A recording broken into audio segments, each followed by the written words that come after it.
Hey guys, Divyansh and welcome back to another episode of Football Daily. And Spurs did the most Spursy thing, but there is a catch.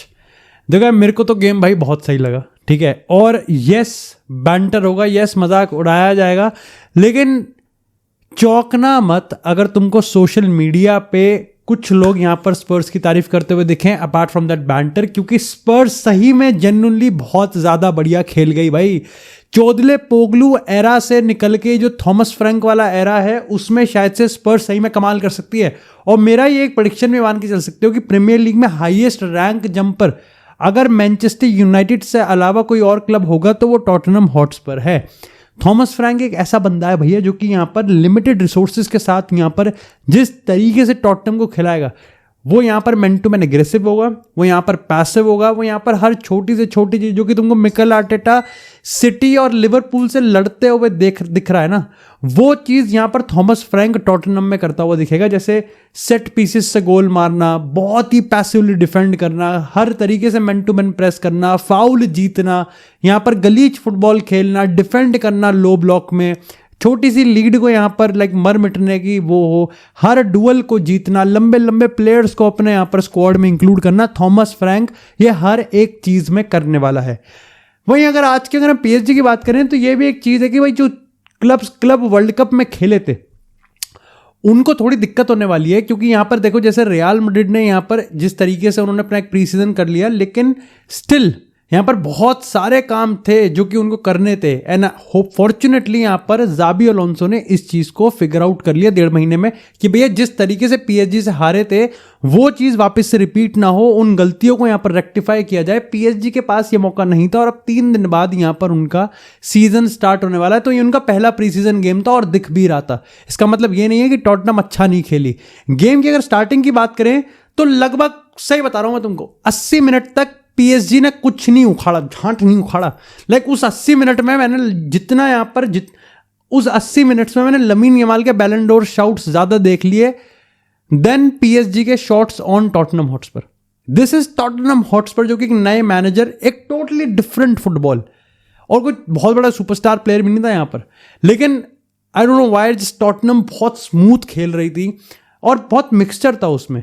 PSG I don't know वो 4-4-2, 4-2-4 पता नहीं क्या formation खेल रहे थे. विटीनिया yes वो जो अपना ट्रेडिशनल उसका स्टाइल ऑफ प्ले है कि वो ड्रॉप करता है, बॉल लेता है, पास करता है, सर्कुलेट करता है. डेज़िरे डुई की बात करें मिडफील्ड में आ रहा है, डेम्बेले यहाँ पर अनप्रेडिक्टेबल पोजीशन पकड़ रहा है, क्वारा यहाँ पर राइट साइड में, बारकोला लेफ्ट साइड में, अशरफ हकीमी के वो रन्स दिख रहे हैं, नूनो मेंडेस आपको अंदर आता हुआ दिखेगा, मार्किनियोस, पांचो, you have that traditional PSG.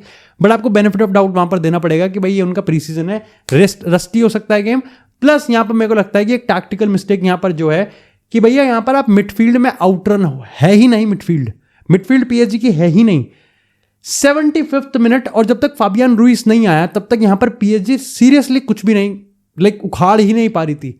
वो हर एक चीज करने की कोशिश कर रहे थे, लेकिन टॉटनहम कहीं भी यहां पर हानन फानन में डिफेंड करती हुई आपको नहीं दिखेगी. वहीं टॉटनहम का जो यहां पर स्टाइल ऑफ प्ले था वो बहुत ज्यादा डाइवर्स था बट बहुत इफेक्टिव भी था. रिचार्लिसन की बेइज्जती जितनी करो ठीक है, सही है, रिचार्लिसन कैसा स्ट्राइकर है, क्या वो चांसेस, बट रिचार्लिसन जो एक चीज करता है ना जो कि थॉमस फ्रैंक के टॉटनहम में बहुत काम आने वाली है, that is his ability to win fouls. और वो फाउल जीतता है बहुत बढ़िया तरीके से और बढ़िया पोजीशन पे भी. वहीं यहाँ पर थॉमस फ्रैंक चाहे आप आउटसाइड लो, जिस तरीके से वो यहाँ पर पेनल्टी बॉक्स में बॉल डालता है, चाहे आप सेट पीसेस पे लो, चाहे आप कॉर्नर पे लो, that is gonna be game changing for Tottenham. और ब्रेंटफोर्ड पिछले season I think set pieces से सबसे ज्यादा गोल मारने वाला लगता है. I would not be shock अगर टॉटनहम यहाँ पर उसमें छलांग मार जाए. चाहे हम यहाँ पर सोलंकी की बात करें, चाहे हम यहाँ पर वांडवेट की बात करें, क्रिश्चियन रोमेरो की बात करें, पापे मातेसार की बात करें, यहाँ पर कुलिसेव्स्की की बात करें, बहुत सारे प्लेयर्स है भाई इनके पास. यहाँ पर बेंटनकोर की बात करें और ये जो पूरा का पूरा यहाँ पर पलीनिया, बेंटनकोर, पापे मातेसार की बात करें, यहाँ पर ये मिडफील्ड ट्रायो बहुत स्मूथ थी, स्पेस एक्सप्लॉइट कर पा रहे थे, आराम से यहाँ पर काउंटर पे पीएसजी को ठोक रहे थे. दे वर एब्सोल्युटली कंफर्टेबल, बहुत कंफर्टेबल. और नो डाउट कि यहाँ पर जो गोल आया वो भी सेट पीसेस से आया, लेकिन जैसी फाबियन रुइस आया उस टाइम तक मेरे को लगता है कि टॉटनहम थोड़ा लेट बैक हो चुकी थी, क्योंकि again they were very very aggressive. उनकी यहां पर स्ट्रैटेजी थी कि भैया पीएसजी के फर्स्ट बिल्डअप में, यानी कि उस टाइम जब यहां पर शायद से गोलकीपर से वो play out from the back करेंगे, विटिनिया ड्रॉप करेगा, we go man to man, जो चीज बिल्कुल क्लब वर्ल्ड कप में यहां पर चेल्सी ने करी थी। लेकिन अगर यहां पर उस प्रेस को बीट कर देती है यहां पर पीएसजी, तो भैया आप जाओगे बहुत लो ब्लॉक में विद अ 5-3-2 फॉर्मेशन, सिंपल। यहां पर पेड्रो पोरो, आप यहां पर पेड्रो पोरो और यहां पर जो उनका एक डंजो है आई थिंक, वो डबल डाउन करेगा यहां पर बारकोला पे। दूसरी साइड आपको यहां पर स्पेंस की बात करें या फिर वंडेवत की बात करें, वो डबल डाउन करेंगे आपके क्वारा पे। प्लस यहां पर of course the aerial presence, तो यहां पर क्रिश्चियन रोबिनो पे भी, वंदेवत पे भी है, एब्सोल्युटली ब्रिलियंट। मेरे को लगता है कि यहां पर जैसे गोंसालो रामोस आया and Ousmane Dembele, there is आपके पास फाबियन रूइस आ गया, आपने पिन बैक कर दिया, मेंटालिटी, हर एक चीज को यहां पर टेस्ट किया गया थॉमस फ्रैंक ने। मेरे को लगता है कि yes they lost the game, but Thomas Frank ने उस चीज को काफी सही तरीके से संभाला। वो सीन ये है कि भैया यहां पर जब आपकी 2 गोल की लीड होती है और आप एक बहुत अंडरडॉग होते हो और आप एक बहुत अच्छा टूर्नामेंट के फाइनल में हो लास्ट डाइंग मिनट्स में, और आप एकदम से गोल कंसीड कर लेते हो, वो गोल की जो लीड बची हुई होती है ना 1-2 पे, वो इतनी वल्नरेबल होती है कि मेजॉरिटी ऑफ द टाइम्स में आप गोल खाओगे। और पीएसजी ने वहीं पर ही करा, वो कांगिन ली आया, उसने मारा, इक्वलाइज कर दिया, उसके बाद डेम्बेले के असिस्ट पे, एंड देन अल्टीमेटली फिर तो पेनल्टी शूट आउट है। बट मैं बहुत ज़्यादा इम्प्रेस्ड हूँ पीएसजी के साइड से। मैं ये चीज़ बोलूँगा कि हम लोग ज़्यादा इस चीज़ से कंक्लूजन नहीं निकाल सकते। टैक्टिकल मिस्टेक हुआ, उसको रेक्टिफाई किया गया, और यहाँ पर जो फाइटिंग स्पिरिट था उसको दिखाया गया। प्री सीजन था, रस्टी थे, they need time to grow in the game, but ultimately मेरे को लगता है कि पीएसजी को हेल्प मिलेगी कि उन्होंने गेम पलट दिया। लेकिन इसी के साथ यहाँ पर बात करते हैं भाई, रियल मैड्रिड यहाँ पर आज मस्तुनतों को प्रेजेंट कर देगी 63 मिलियन अर्जेंटीनियन रिकॉर्ड ट्रांसफर आ रहा है भाई, बहुत बड़ा बर्डन लेके आएगा। ऑफ कोर्स बहुत वेट होगा उस 25 नंबर की जर्सी पे, लेकिन रियल मैड्रिड ने यहाँ पर खेल दिया। और मैं तुमको पिछले फुटबॉल डेली के एपिसोड में बता ही रहा हूँ कि मेरे को पता नहीं क्यों ऐसा लग रहा है कि द सेकंड ट्रांसफर विंडो जो ओपन हो रही है, जिसको मार्सा स्पेनिश न्यूज़पेपर लगे पड़े हैं कि second part of the real Madrid transfer window start हो चुका है, सही में स्टार्ट हो चुका है। क्योंकि जहां पर मेरे को अब ये लग रहा है कि आने जाने में शायद से जाने वाला तो रॉड्रिगो है, आने वाला मस्तुनतांतो तो पहले ही यहां पर कंफर्म हो चुका है, बट मस्तुनतांतो को रिजर्व कासिया में यहां पर रजिस्टर किया जा रहा है, ना कि रियल मैड्रिड फर्स्ट टीम। इसका मतलब एक यूरोपियन स्पॉट और अवेलेबल है। और इसी के साथ जब हमको ये खबर मिलती है कि आने वाले दिन में लिवरपूल इब्राहिम कोनाते को यहां पर अपना एक फाइनल कॉन्ट्रैक्ट देने वाले हैं। अगर कोनाते उसको साइन करता है तो दिन वेल एंड गुड है, अगर नहीं करता तो भैया यहां पर सीधी सी बात है कि भैया लिवरपूल इस समर ट्रांसफर विंडो में अब से लेके until the end of the transfer window वो यहां पर सेल कर देंगे। और मेरे को यहां पर कोई भी लॉजिकल सेंस नहीं लग रहा कि क्यों रियल मैड्रिड सीजन स्टार्ट होने के 3-4 दिन पहले एक प्लेयर को यहां पर अपने आरएम कसिया, जो कि 65 million, of course he is 18 years old, लेकिन क्यों उसको एक यूरोपियन स्पॉट, मतलब वो वाला स्पॉट ना दे फर्स्ट टीम में, कसिया में रखें। That means I think real Madrid ये समझती है कि उनके पास अपॉर्चुनिस्टिक होने का अभी भी मौका है। और रॉड्रिगो मैनचेस्टर सिटी की जो स्टोरी जगी है, ये शायद से कहीं ना कहीं यहाँ पर Ibrahima Konate to Real Madrid का रास्ता पूरी तरीके से खोल देगी। That is my take personally. जब यहाँ पर अब लिवरपूल ने पार्मा से यहाँ पर 26 मिलियन में सनी लियोनी को साइन कर लिया है, तो मेरे को लगता है कि यहाँ पर इब्राहिम कोनाते का सीन भी अप टू रियल मैड्रिड अब क्लियर होता हुआ दिख रहा है। विलियम सालिबा को ऑलरेडी पता चल चुका है कि भाई वो यहाँ पर ज्वाइन नहीं करेगा, तो कोनाते या तो साइन करेगा कॉन्ट्रैक्ट रिन्यूअल या फिर नहीं करेगा। खैर, इसी के साथ यहाँ पर बात करते हैं डोनारूमा की। देखो, डोनारूमा लास्ट लाफ ले सकता था, बट नहीं, पीएसजी ने कम बैक कर दिया। बट अगेन बहुत इंट्रीगिंग सिचुएशन हो रही है डोनारूमा की, क्योंकि एक गोलकीपर जिसने एक क्लब को उसके इतिहास का पहला ट्रबल जितवा दिया, ठीक है, चैंपियंस लीग जितवा दिया, ट्रबल जितवा दिया, one of the greatest campaign गया उसके खुद के करियर का। ऑल ऑफ अ सडन उसके मैनेजर ने कहा कि भाई इस गोलकीपर के साथ नहीं करेंगे, एंड ही इज डोनारूमा भाई, ठीक है। तो डोनारूमा ने भी कर दिया भाई कि, और लुइस एनरिके ने मान लिया, वो खुद कह रहा है कि मैं हूं, मैंने डिसीजन हार्ड था लेकिन मैंने लिया है। अब भाई ऐसे में गोलकीपर के लिए भाई कतार में सब आने चाहिए, लेकिन है नहीं कतार में कोई। रिपोर्ट्स की माने तो इट्स अनलाइकली मैनचेस्टर सिटी, मतलब लुइस एनरिके चाहता है कि मेरे जो गोलकीपर हो वो बिल्कुल ऐसा गोलकीपर हो जो पैर में बिल्कुल सेंटर बैक वाली वाइब दे, लाइक कुबारसी बन जाए वो विद बॉल। पर पेप गार्डियोला भी तो ऐसे ही मैनेजर है। पेप गार्डियोला का जो अभी तक का रेगुलर गोलकीपर है दैट इज एडरसन, उसने लगभग 8-9 असिस्ट किए हैं, 4 तो उसने पिछले गए हुए कैंपेन में ही दिए हैं।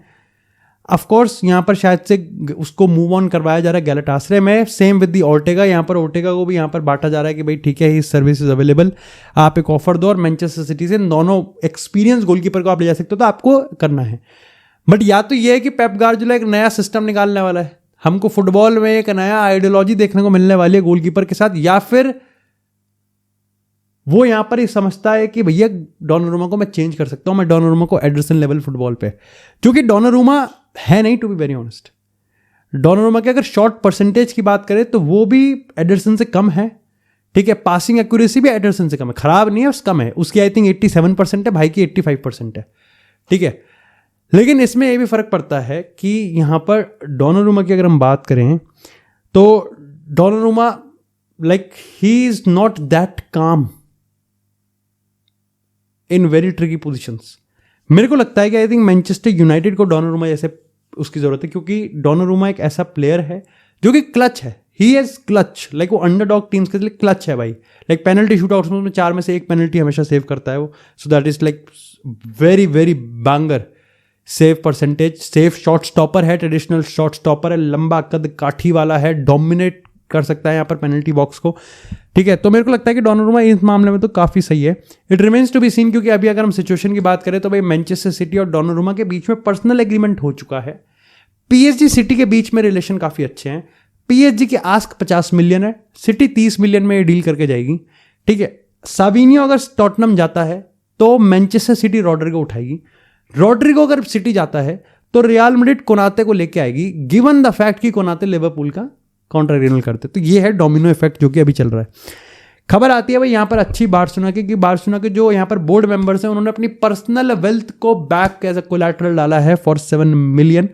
इसी के साथ यहाँ पर बार्सिलोना ने भी इसको ऑफिशियली कंफर्म कर दिया है कि ला लीगा का जो यहाँ पर मेडिकल टीम है, इंडिपेंडेंट मेडिकल पैनल है, उन्होंने टर स्टेगन की वो रिपोर्ट को माना और यहाँ पर अब जोआन गार्सिया को इमीडिएट इफेक्ट के साथ यहाँ पर रजिस्टर किया जा रहा है। बाकी जो 7 मिलियन है उसकी मदद से यहाँ पर सुट्टाधारी शेज़नी और यहां पर मार्कस रैशफोर्ड को रजिस्टर किया जाएगा, क्योंकि अभी भी वीआईपी सीट्स का कोई हिसाब किताब है नहीं। लेकिन जैसे वीआईपी सीट्स का कुछ हिसाब किताब बनता है तो भैया वो भी 100 मिलियन यहां पर बार्सिलोना 1:1 पे आ जाएगी। तो फाइनली भैया यहां पर बार्सिलोना के जो लाइक जो पूरा का पूरा अंदर का एडमिनिस्ट्रेटिव ऑफिस है वो पूरा सिस्टम बना रहा है कि भैया सीजन को स्टार्ट किया जाए। रिपोर्ट्स कुछ ये भी आ रही है कि हंसी फ्लिक बिल्कुल भी खुश नहीं था किस तरीके से यहाँ पर final last unexpectedly Inigo Martinez को बलि का बकरा बना दिया गया, जस्ट कि भैया उसको यहाँ पर रजिस्ट्रेशन करने के चक्कर में।